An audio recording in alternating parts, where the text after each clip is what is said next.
Obviously, a special good morning to our listeners and viewers this morning. Good morning and welcome to another edition of To The Point. It's Tuesday, the 25th day of July 2023.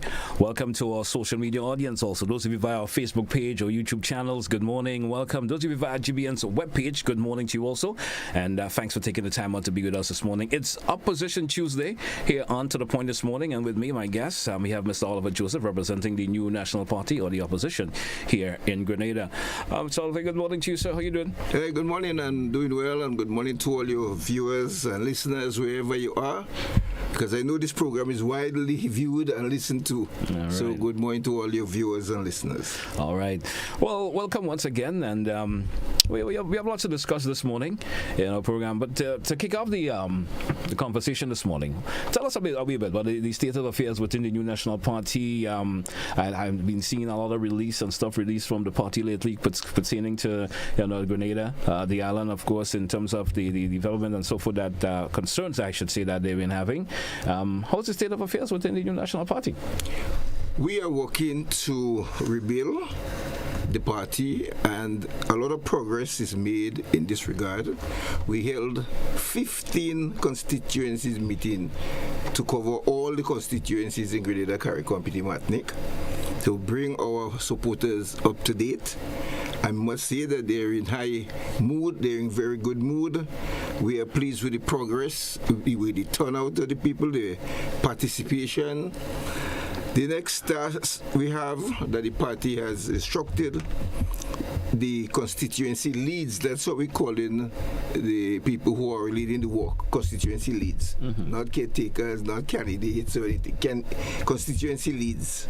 So we have appointed 15 constituency leads to lead the work in every constituency in preparation for convention. All right. Because, as you know, it's delegates that vote at a convention. Yeah. And to get delegates, the Constitution clearly outlines how you could get delegates. It says the delegates shall comprise representative of each constituency branch. So you must have the constituency branch functioning. So that is what we are working on now, to have the various polling divisions up and running, the election of constituency executives, the constituency branch, so that we can select delegates to represent each constituency when a convention is called. So we are in preparatory mode. And as I said, it is going very well. I am pleased with the work, and the executive meets twice per month. In fact, this Thursday we have our second executive meeting for July. Okay. Yeah. Any heads up, if you can, when we're going to see, I know with all the preparatory work that is taking place, you could say, well, I see the next 6 months, the next 8 to 12 months we'll be having a convention. Well, any heads up? Well, that is difficult to see, because, you see, we have to ensure that the proper procedures are followed. Yes. That we have functioning constituency branches. I was just asking the way of a timeline in terms of having, after taking care of all of this, if this could be taken care of in 6 months. Well, the executive will monitor it, because when we have executive meeting, we have to report and the progress. So when the executive, remember, the executive is setting the date for the convention.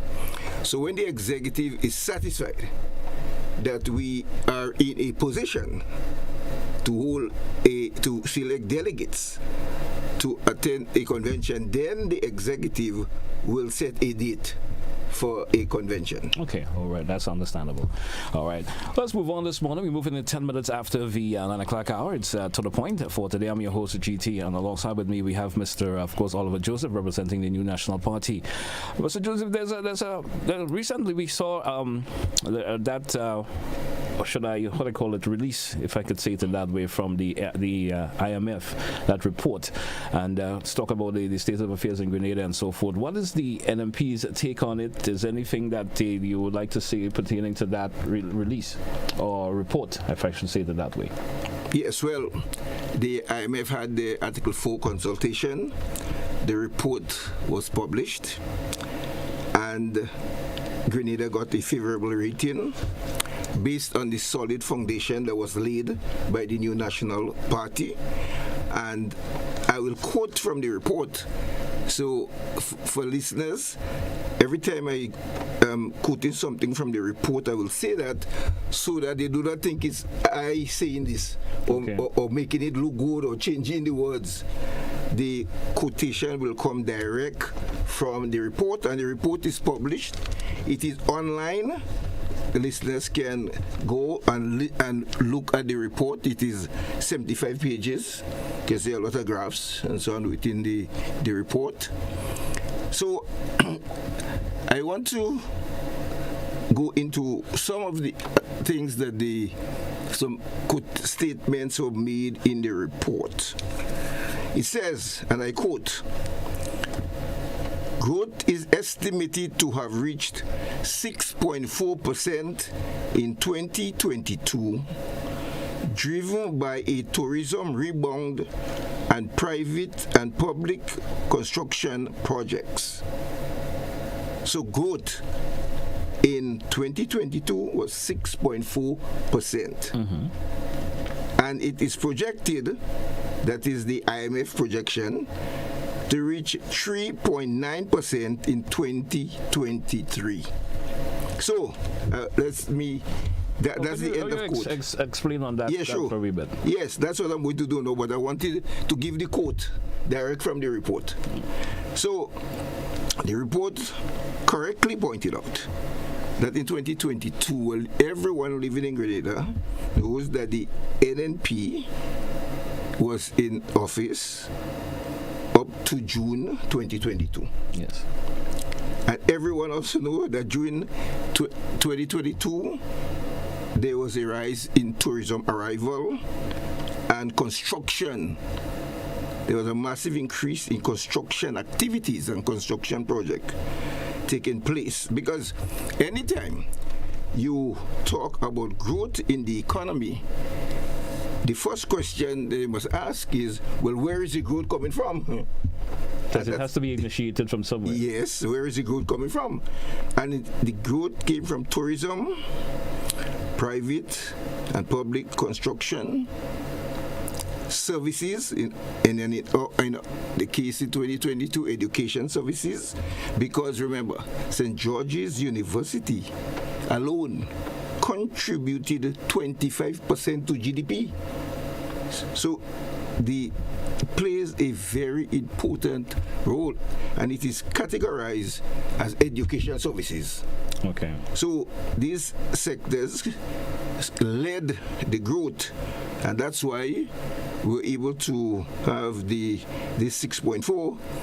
But you see now in 2023, a slower growth rate is projected at 3.9, because you have to keep monitoring the tourism sector and, most importantly, construction. How much of the projects that government have in the budget will be implemented, and that will determine to a large extent the growth in construction. You have both private construction and public, well, government construction. So we'll have to look and see what is taking place in the construction sector. We know that there has been a decline already in the construction sector. The major project in the private sector is the construction of the hotel in St. David's. Yes. The first one complete and they started that, and they started the second one. That's a major project.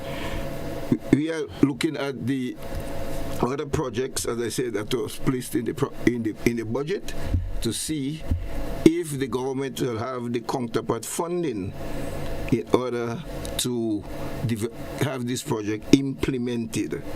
And so that will be a critical factor in the growth rate that has been projected at 3.9.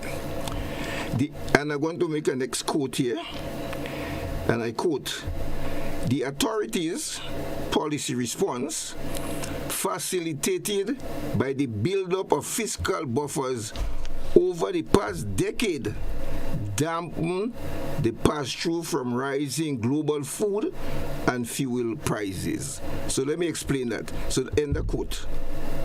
What the IMF is pointing out is that over the last decade, so the last 10 years then, yes, the policy response from this government has dampened the pass-through in rising global food and fuel prices. In other words, because of sound macroeconomic policy and the implementation of the financial rules, the Fiscal Responsibility Act in particular, the government prior to 2022, NNP government, had a build-up of fiscal buffers. And let me explain what fiscal buffers is in a very simple way. Now, fiscal buffer is simple, created by savings, budgetary savings that you had during any financial year that gives you fiscal space. It gives you, in other words, it gives the government the ability to service its obligation when you have buffers. That is what is defined as fiscal buffers. It allows you to meet your obligation. In other words, you, in that financial year or over the years, because of fiscal buffers, as I said, which is saving, budgetary savings, the government has the ability to meet its obligation. And he says over the last decade, well, everybody in Grenada know in the last 10 years who was in office, yes. Right? So they are giving credit to the NNP administration for creating fiscal buffers over the years, which this government now inherited. You remember the famous saying, I don't know who said that the treasury was pregnant, but I heard that term used regular with money when they arrive. One thing about, I must say, the government, when they came into office, was very honest and upright, and say clearly to the Grenadian people that we made a treasury where we had money there to carry out activities immediately. Okay. So that is why the government could pay the pension of over $75 million immediately, because you came in June and in a few months' time you were able to pay it because you made the money there. So, but it's how you manage the money that you meet there, you know. You could meet a lot of money there, you spend it, and then you find it 1 year later, you find yourself in a position where you are struggling now financially to meet all your obligations. It's just like any household or any individual who have a windfall and did not manage it properly, and then a few months later they broke. All right. So we just chime in here for a minute and ask you. So you're actually saying that this report from the IMF is actually reflecting on the works of the New National Party from its let's say 2022 and before. Yes. Before. Well, what I'm quoting there is from the IMF report. So I'm saying that the IMF gave full credit to the New National Party in the way it managed the economy by having fiscal buffers to allow the government to respond to any shortfalls or any eventualities like COVID and the rising price and so on. The report is saying that the previous government did an excellent job where we took the debt to GDP ratio to over 100% to below 60% in 2019. You see? So you hear the government talk about the great report that the IMF gave and never mention one word about how the previous government managed the economy. Some people might say, well, you shouldn't expect them to say that. You must come out and say that. They will take credit for it. I say, well, if you're taking credit for it, Why aren't if it's something negative, you're quick to blame the NAP administration and say, well, it was under their time, and when it's something positive, no mention is made of it. So I'm saying, I am quoting, that's why you see I have these quotes here that people don't think I'm here just to show NNP in a good light, but it is to say the report recognize that. So the next report was... Well, before you move on with the reports, we drew for a break. Let's take it. We suddenly continue with more on the IMF report when we come back. Stay with us, folks. It's To The Point for today, Tuesday. There is a secret about to be told. Treasures yet to be revealed. There is a place where fashion, excellent quality, great prices, and super savings converge. A place known to many, but not by enough of us. A place where the joy and comfort of shopping.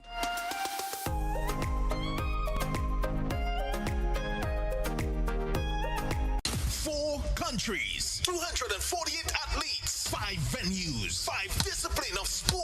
July 22nd to July 29th in Spice Country for the much anticipated return of the CBN Windward Island School Games, hosted by the Ministry of Education, Youth, Sports and Culture. Come out in your numbers as our athletes will compete against St. Lucia, Dominica, and St. Vincent and the Grenadines in track and field, volleyball, football, basketball, and netball. Games begin with an official opening ceremony, 11 a.m. on Saturday, July 22nd at the Kirani James Athletic Stadium, followed by track and field. 1:40 p.m. The CBN Windward Island School Games continues daily at the following venues from 9 a.m. Laborie Indoor Complex, Karanaj Sporting Facility, Fenty Netball Facility, Queen's Park Ground 2, and the Kirani James Athletic Stadium. Come out in your numbers and support our athletes as they compete for the coveted prize. Champs of the CBN Windward Island School Games 2023. Welcome to the SMC's Crescendo to Grenada's Panorama 2023. And you see Pan Business, that is we business.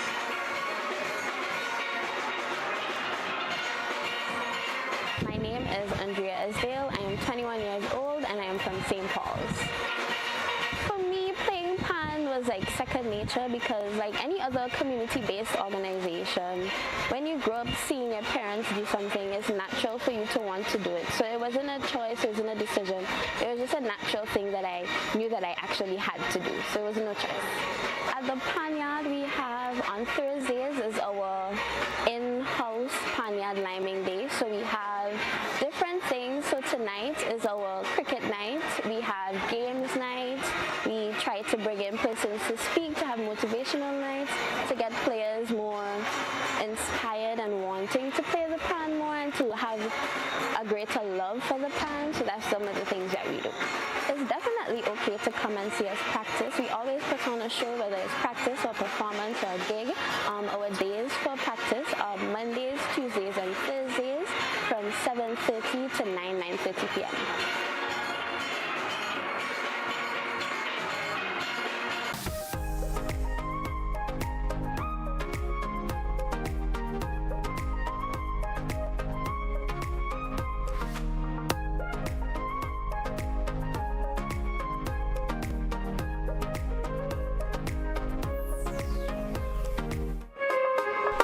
Hey, welcome back, listeners and viewers, to The Point for today, Tuesday, the 25th of July. It's Opposition Tuesday here on To The Point this morning. And with me, my guest, Ms. Oliver Joseph, representing the New National Party. Our conversation continues on the IMF report. Of course, Ms. Oliver did give some reviews in our previous segment, and certainly the option of continue to give you some more reviews on the report. We continue. Ms. Oliver, you want to continue with the another of the... Well, just briefly to say, let me... point out the next very positive statement by the IMF, which is not the first time they're saying that. If you read all the reports, it says the financial sector is well capitalized and liquid. But I think everybody in Grenada know that the bank of billions, dollars there.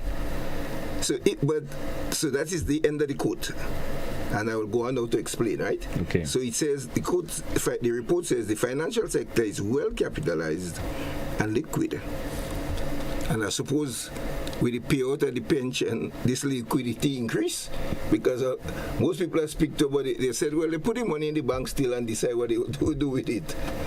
But at the same time, it is very difficult for small businesses to get loan, With all this money that they have in the system, it's very difficult. And that is why you see the growth in the credit union sector. What the report said, however, about the credit union, they are very concerned about the bad loans. Yes. Non-performing loan, as they call it. They express concern about that. And that's it simply because the people who are working and were sent home, they are not in a position to pay the loans. So that increase the non-performing loan, just incentive is a loan. I know about 10 people that had loans from the credit union that were sent home. So I know it's become they're not able to of course, perform on those loans anymore. No, they are looking all over the place for jobs. But you know the job market with high unemployment, it is difficult to get jobs. Yes. And so the report did express concern about these non-performing loans. And that is why we keep calling on the government to provide jobs. You're talking about growth, we're talking about jobless growth. What will assist and move the economy is by creating jobs. When you create jobs, people have disposable income. And when they have disposable income, they can service their loan and send their children to school. But when you send in home people, it puts additional pressure, and you would not see the growth in the economy that you expected. You need to reduce unemployment, have more people working there. As more people work, they will contribute more in taxes. Because when people spend more, you collect more in VAT and other taxes. So we are concerned that the emphasis is not placed in the right direction. It should be placed on building an economy and lifting people out of poverty. And we keep repeating that, but I'm not sure if they are getting the message. You have to lift people out of poverty. That is the role of government, to make life better for people. And therefore you have to stop this practice of sending home people and adding to the unemployment. And so the report did express the concern over this non-performing loan. Well, traditionally, we know that the banks don't give loans to small businesses and sole traders because they talk about the risk. They talk about the risk, but all these people want is $10,000, But they will take the risk with a big businessman and give him 10 million, And the credit union has grown over the years. And that's why you see the government have to come in and provide special loan facilities for unemployed people who want to get into business. Because if you're unemployed, you go to the bank, no way you're getting money. So our government had special arrangement, 1% interest rate and so on, to assist people to start up their own business, because government cannot create all the jobs. So in order to people to find, we encourage people to create their own business so that it can contribute to economic development.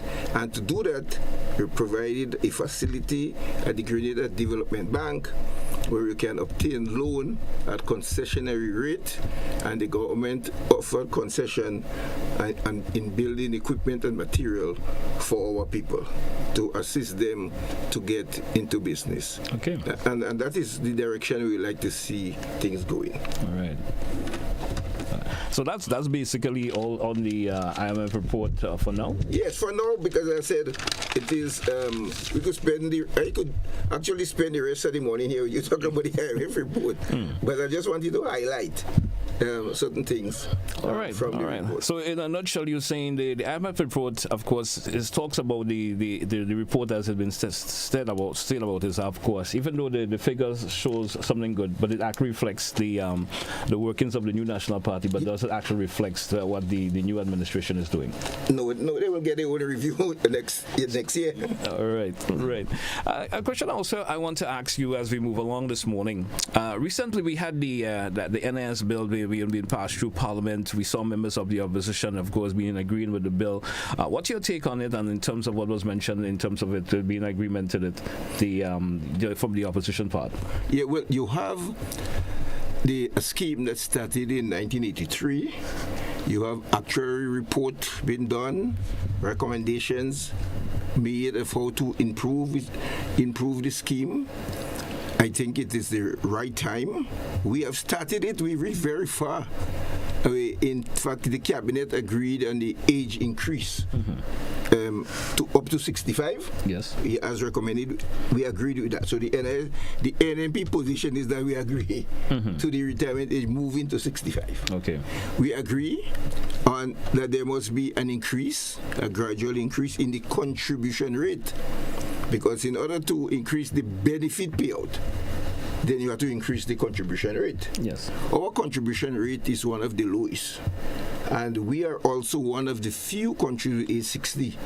But we do is 67, you know. Yes. Yeah. And some countries are 65. But we still at 60. All right. And therefore, we accept the idea of a gradual increase. In other words, we don't think you should move from 60 to 65. So next year we 61, then 62 until we reach. Until they get the age limit that they want to reach. But you will still have the option of retiring at 60, you know, and accept a reduced pension. All right. Or stay and work. Now the challenge that this government has to deal with, like any other government, will be. So with the government, and that's a distinction people are not making. And I think that should have been addressed when the bill was being discussed. So, under the Pension Act, there are various pension acts: the Police Pension Act, Prison Pension Act, School Teachers Pension Act, Public Service Pension Act. The retirement age currently is 60. Right? If NIS change it to 61, 62, 63, 64, would the government change it to? Because it's two separate issues, you know, and I did not hear in the debate anybody pointing out about this separation. How important is that? Very important, because if okay, so if the government take this decision to keep retirement age at 60, and then NIS move at 61 for the purposes of NIS, let me make that clear. For the purposes, meaning the age at which you will get your NIS pension is moving, you know. No, not your government pension. But not government pension. So that's where the distinction comes in between the both. But the government has not said. Well, I have not heard it. Let me say they have not said it. They probably said it, but I have not heard.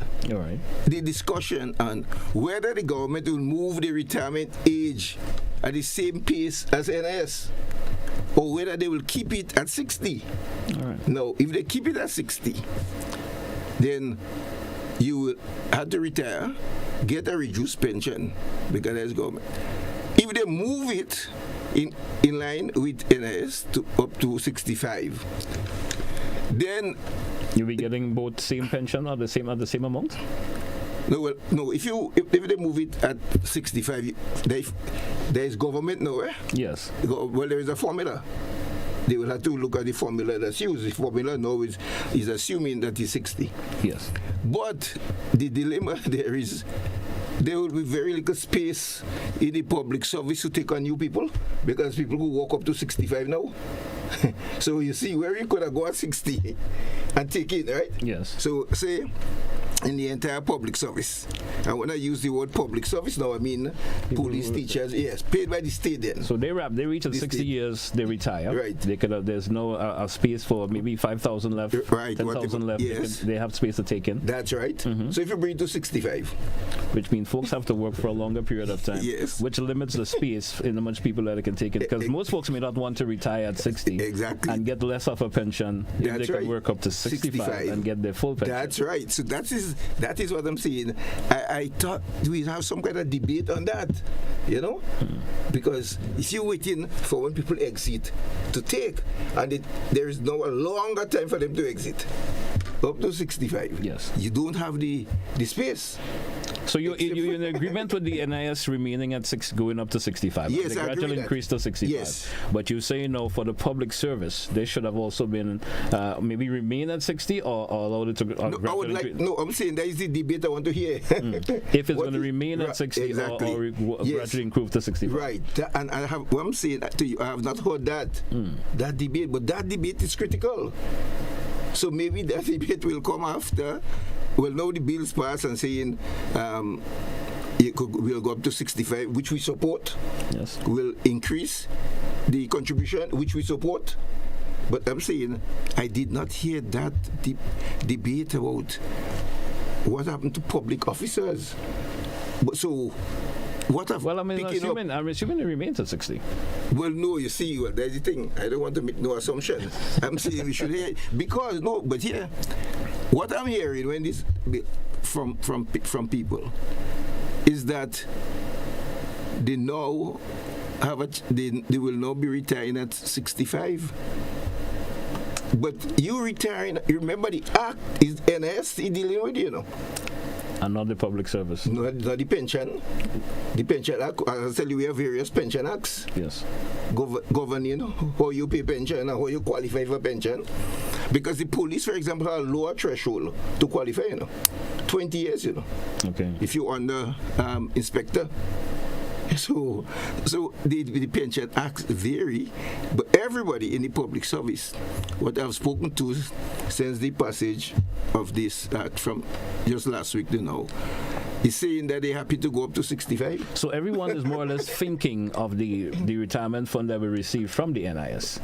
That's what you're getting the impression folks are thinking on that level. Yes, at 65. At 65. At to get that 65. NIS benefit Right. that comes around. Yes. But they're not thinking about the public service now Right. and the pension of that on that level, Yes. which stops at 60. That's right. That's right. That's and understandable. all I'm saying is, I would like to hear some. And if that was because to be honest, I didn't listen to the entire debate in Parliament. So if that was said, I would like to go back and listen. All right. It, but I haven't heard much talk about it either. So if that, and you just brought about a bit of a brain tickling there, just a wee bit concerning that. You understand? yes, because people just That is sort of crucial for folks to find out about. yeah, and maybe the callers who would have listened or who are the facts, They probably And can have some contribution. yeah, but towards sometimes you see when you get callers calling and they want to disagree with a presenter and coming out and say, oh, he lie, but they have not stated any facts. That is just being disrespectful. All right. Because if you want to contradict anything that any presenter say on a program, whether it's NDC or NNP, come out with the facts. Come out and say, well, you said that, but that is the case. I agree. I agree. We drew for a break. Let's take it. Then when we come back in the next segment, of course, we're going to entertain your phone calls 435-2041 as we move on with the discussion here this morning on To The Point. This is Opposition Tuesday. Let's take a break and we coming right back. Camp. At the NIS, our team proudly works to support the evolving needs of Grenadians. We have made some changes to our operations and want to keep you informed. Firstly, we are happy to introduce the new unemployment benefit. This benefit will provide an insured person with 50% of his or her former income in the case of sudden unemployment. To support this benefit and other benefits we offer, it was necessary to increase the contribution rate. The contribution rate will increase gradually each year until it reaches 16% in 2031. As always, the contribution will be split between you and your employer. The pensionable age will also increase from 60 to 65 years. This increase will also be gradually reaching age 65 in 2029. Pensioners will continue to be eligible for a pension from age 60, but will receive a reduced payment. The NIS recognizes that the prices of basic customer goods are increasing globally. Therefore, we are happy to also increase the weekly minimum pension payment by 25%. Finally, we have adjusted our survivor's benefit payment to a percentage of the age pension minimum. Widows, widowers, and dependent parents will receive 100% or $58 weekly, while children will receive 50% or $29 weekly of the deceased's pension. We are here to make the transition to these new changes as clear and simple as possible. If you have any questions on how these changes impact you and your family, please contact our new informational hotline at 440-6647 or visit www.nisgrenada.org. Thank you for allowing us to be your social security provider. Get ready to catch all the action.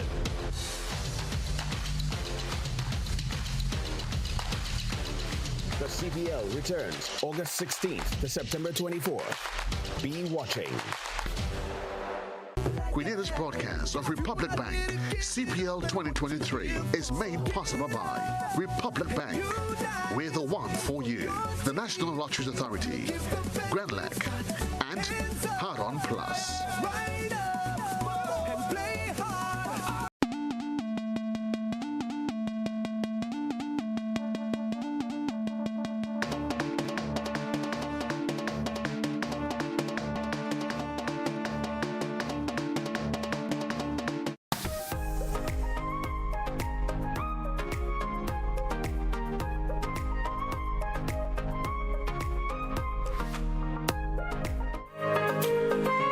Let me say welcome back to our listeners and viewers this morning. It's to the point for today, Tuesday, the 25th of July. It's Opposition Tuesday. With me this morning representing the opposition party, we have Mr. Oliver Joseph.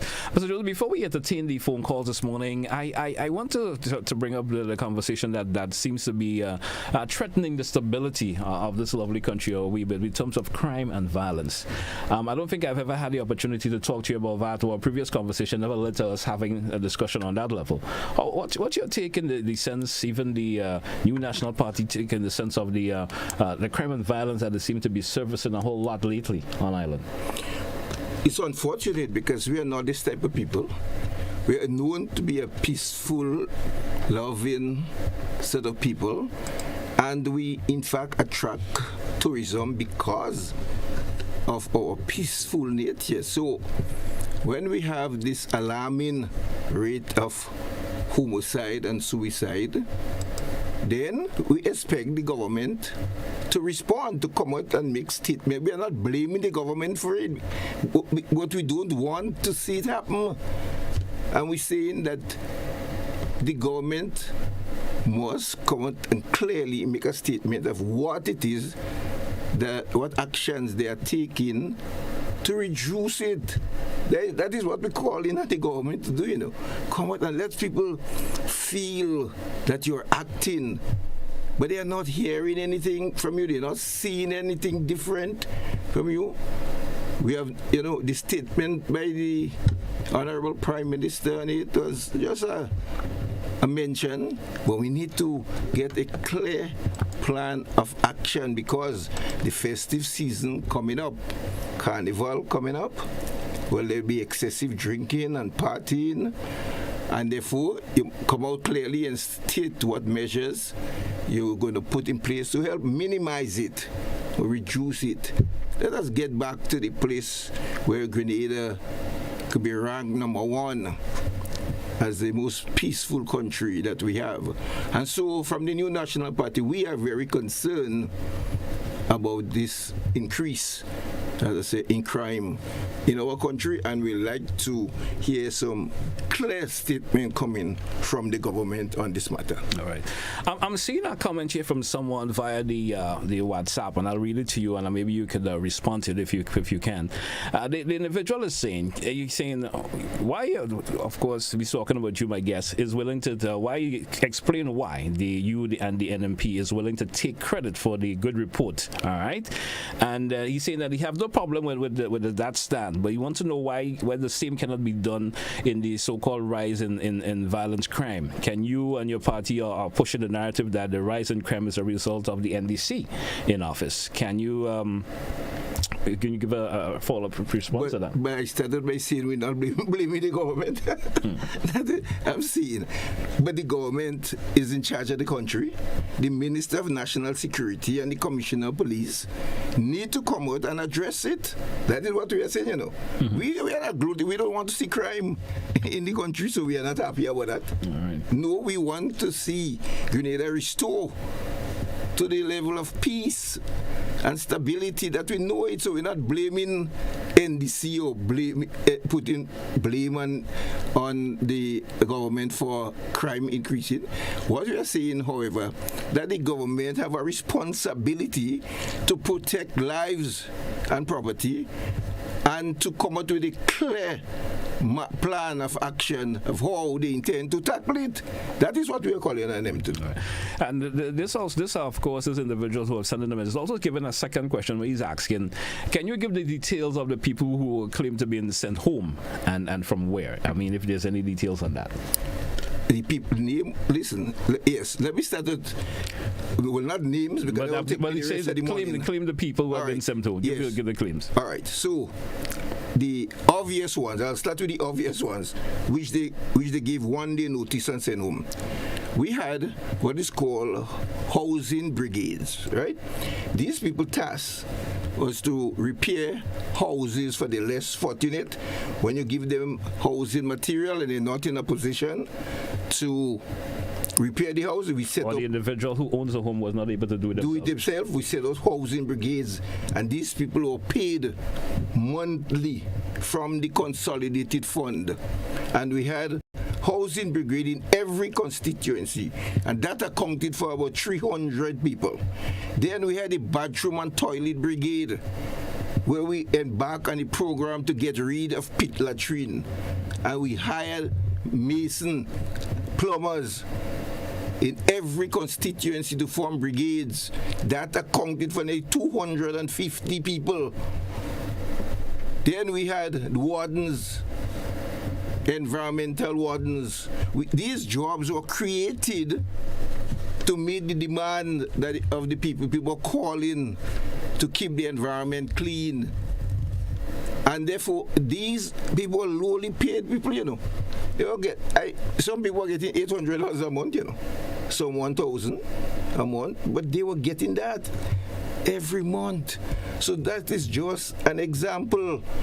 And then you have several other people on contract, and you had Imani people that were sent home. That's reality. Everybody in Grenada are aware of that. All right. So that's just an example I like to give. Let's entertain some calls. 435-2041. Keep your comments to the point, and let's roll through this morning. 435-2041. Let's go to the phone line. Take our first caller. Caller, good morning and welcome. Good morning, bro. How you doing? Not bad at all. Good morning to you. Mr. Oliver. How you doing, sir? All right, I'm fine. It seems like we are taking credit. We are taking credit as Grenadians, and we're feeling happy that the IMF borrowed some money. But in my personal capacity, I'm kind of sad, because the only way we can grow this economy here is by increasing our productivity. Borrowing money don't really grow an economy. It's like most shops in Grenada here who have what you call people coming on credit. They come to the shop and they trust, and they pay as they go along. That don't really help the shop. That don't really help the person. It's just basically keeping that tab going down the road. Grenada have a debt and just keep building that debt, and going down the road. That doesn't really help Grenada. My biggest question to you right now is that basically we have a problem in this country that people go and buy private cars. Somebody finish school, they get a job, and they buy a car. My question is that how does that help the economy?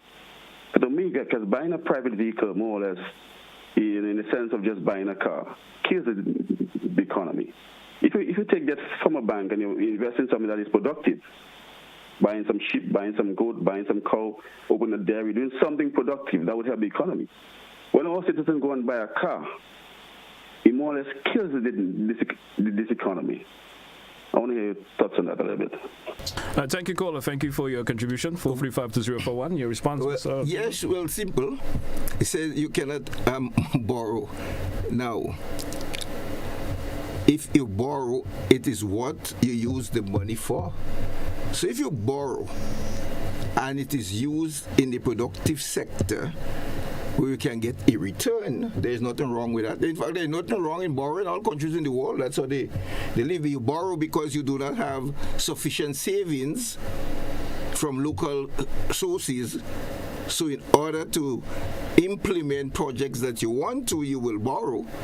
But you have to control your borrowing and invest it in some kind of productive use. And so it is not just the question of a broad-based, well, you must not borrow, but what you use the money for. Now, if you buy a private vehicle, that can increase the efficiency of what you're doing. If you buy the vehicle, that will help you to manage your business better, get to work on time, use it to transport goods. Even a private vehicle, when you buy a private vehicle, then you have to buy gas to put in it. The government will collect taxes. You have to buy tires, parts, everything. You purchase, and as you purchase these things for the vehicle, the government collect taxes on it. And then, given the nature of our transport system, some parts in Grenada you go in, caller, after 6 you cannot get a bus, So you're just wasting time. You want to go to work there, and you can't get a bus in time to reach to work for 8. So he kills me. Let's entertain another caller. Caller, good morning and welcome. Hi, good morning to you, and your followers, and to my friend, Mr. Joseph. The IMF report. First of all, what was the projection for 2022? I know you're claiming that it is because of the NNP. Well, what did they project and what happened? Similarly, they are projecting something now for 2020. Let's talk about 2022 first of all, right? The projection and the actual, which you read from the report. Now they're projecting for 2022, 2023. If it changes by that magnitude, what will the actual be? I need you to answer that question, please. Now, you talk about construction, and you're projecting a decline in construction, and you did mention some huge hotels. If once we continue to build our construction sector on large projects like these, there will be wanes and there will be ebbs, because these projects can't last forever. They must end. In 2008, things were dead in construction. Sandals came at the end of the NDC term in 2012, 2013, and that has jump-started the construction sector, which has kept buoyant since then, right? But there are times when it's going to be up, when a big project is very active, and there are times it's going to be down. We have to develop the economy a holistic way so that Grenadians can do things and not just depend on these big booms and bust.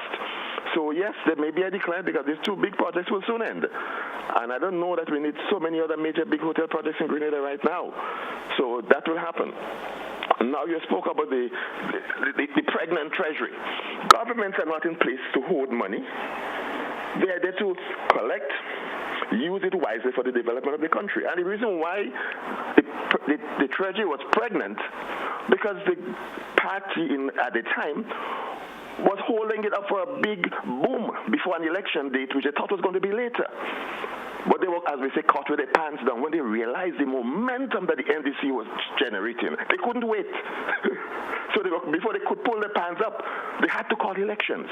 That's why they were caught with all that money, which they could have used to develop the country, and refused to, because they were holding it for a big bang. That's the policy, and that's why we are here. It's not something to brag about. It's something to be embarrassed about. So much could have been done. The money was there. It was not done. It was being held back for some big event, which eventually came earlier than expected, and they didn't get a chance to spend it. The NIS again, case in point, same thing happened in 2008 with the VAT. People were trained, a VAT unit was set up, space was rented, election was too close, so they couldn't implement the VAT. Always playing games with elections and politics, and when things should be done, you play politics with them, and the country suffers as a result. I'd like to have your answer to those things, please. Thank you, my brother. Thank you, caller. Thank you so much. I think the caller need to distinguish between fact and opinion. What he expressed is his opinion. That's not a fact. But what I was reading from in the IMF report, the facts, that's not my opinion. That's why I said I'm quoting from it. So we had a projection that the economy will grow by 6% in 2022, and it grew by 6.4%.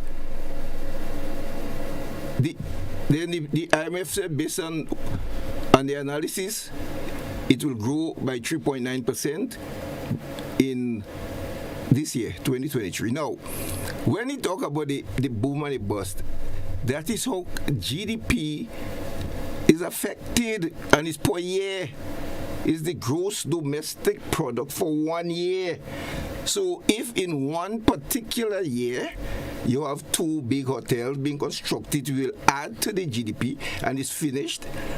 And the next year, if there is not an increase in private construction, like dwelling houses and so on, then it will be a decline.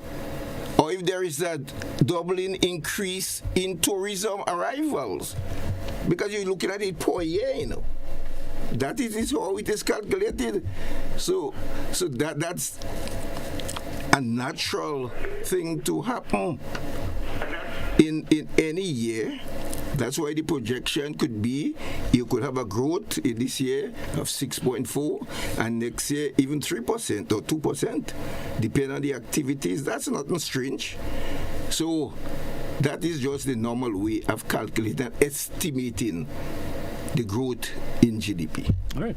Let's entertain another caller. Caller, good morning and welcome. Good morning to you, sir. And good morning to Mr. Joseph. Yes, good morning to Mr. Joseph and good morning to caller, take a minute, just a couple of seconds, and please lower your radio because it's causing a distraction to you. I've noticed that already. Right. Please lower your radio. In terms of Mr. Joseph, let me say that I'm satisfied with your statement so far. You have been on top of your questions so far.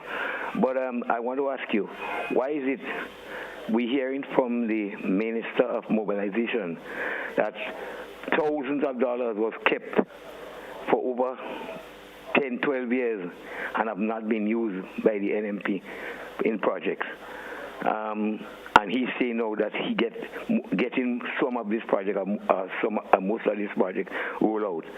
And he made reference to money that they had inside, that you had inside for years.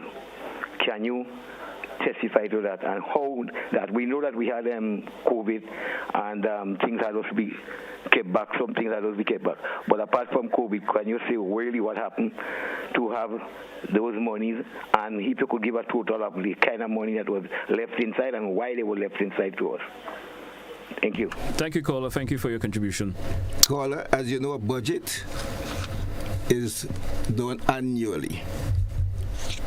So when you said the minister mentioned that we had money inside for years, every year, every government, this government had the budget presented, and if you did not utilize the money because of delayed implementation and projects, or if you had to get counterpart funding, which you could not raise.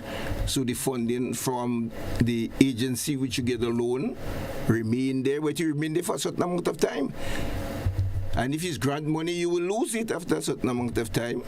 If you did not use it, you will lose it. So I do not understand the minister say that we had money piled up there over a lot of years unused. If that is the case, and you get to use it now to develop Grenada, well, that's fine. Use it to develop Grenada, because what we are about is the development of our people and the development of our country. And so all I'm saying is that you need to examine the budget that is presented on an annual basis to be used for the development of the country. We probably could entertain just one more caller for the program for today, and then we get some closing comments for Mr. Joseph. Caller, good morning and welcome. Good morning, Mr. GT, and good morning, Mr. Joseph. Good morning, sir. Mr. Joseph, I want to ask your question, please. In regards to the pension, why there wasn't, you being an economist, there wasn't a clear figure that you could have come out and say the pension would cost exactly this amount, but why there was so much issue that a committee have to set up and the pension will cost over $1 billion or such, and you state that there were money enough to pay all the pensioners, and I think it come up to about $75 to $76 million it cost. Other economists, was there anything that you were unable to lay hand on the exact figure or say an approximation, this is what it costs, but then an administration come and within a few months he said that there is money and he was able to pay out the pension? Why there wasn't a clear-cut statement by saying the pension costs that and we have money in the treasury, we will pay it, so there is no need for us to go and put a whole big committee in place. About 5 people were mentioned, and it was just an easy getting rid of and pay out the pension. I would like to know, as an economist, why you couldn't have come out and state that. Yeah. Thank you, caller. Yes, caller, that's a good question. So let me explain why. When you have you do various models and you run various scenarios.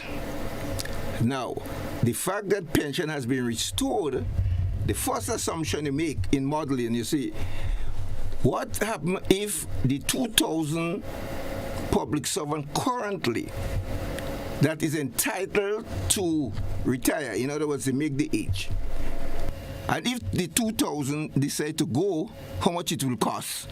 So that's one scenario. That's one model that you use, because you have to take everything into consideration. If you and then you go to see, then you go on the second scenario now. For the people that retired, you have to set up a secretariat to get the exact numbers, because you see, to get the exact cost, you must get the exact numbers. How many people really are you talking about here? So the government set up the pension secretariat. They ask everyone who think that they are entitled to file for the pension.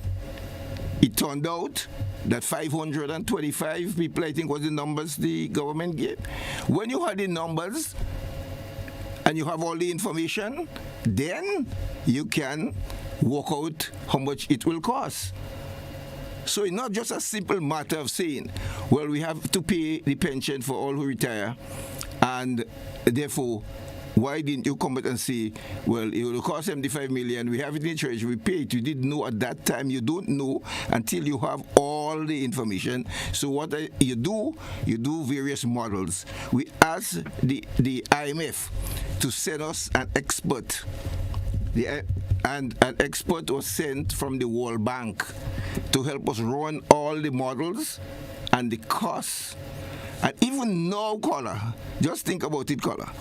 Now, right now, a committee has been established by this government to look at pension reform.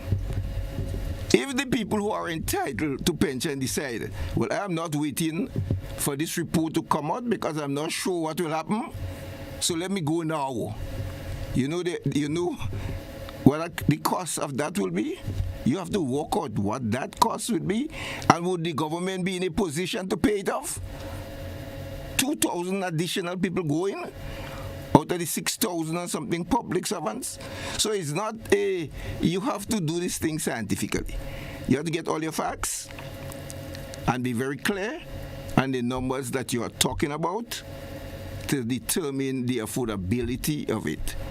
On average, I think about 100 and something people retire every year, or 200. And if that number gone to 5, just take a next case. If about 500 go this year, you already add 525 to the pension payroll, and you have to add the next 500, so you are in 1,025. And every month, these people have to be paid, you know.